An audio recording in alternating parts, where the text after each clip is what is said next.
చాలా దౌర్భాగ్య స్థితిలోకి ఈ ప్రభుత్వం తీసుకెళ్లటం బాధాకరం. ఒక పక్క 100 రోజుల్లో గంజాయి అరికట్టు, కుప్పంలో గంజాయి సాగు జరుగుతూ కూడా మీరు వీడియోలన్నీ చూస్తుంటారు. మరి ఒక పంట పండాలి అంటే ఈ రోజు విత్తనం వేస్తే రేపు రాదు కదా.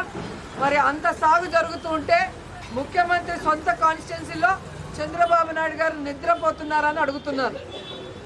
హోమ్ మినిస్టర్ గారి నియోజకవర్గంలో గంజాయి పండించి మన జిల్లాకి, మన రాష్ట్రానికే కాకుండా పక్క రాష్ట్రాలకు కూడా ఎగుమతి చేసే దౌర్భాగ్య పరిస్థితికి వస్తే మరి హోంమంత్రి నిద్రపోతున్నారని నేను అడుగుతున్నాను.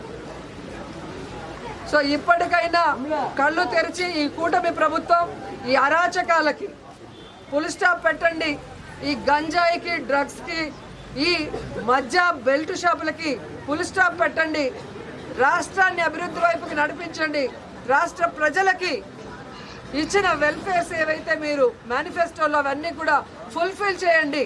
వైఎస్ఆర్ కాంగ్రెస్ పార్టీ మీద రెడ్ బుక్ రాజ్యాంగం అంటూ తప్పుడు కేసులు పెట్టి వాళ్ళని హింసించడం మానుకోండి.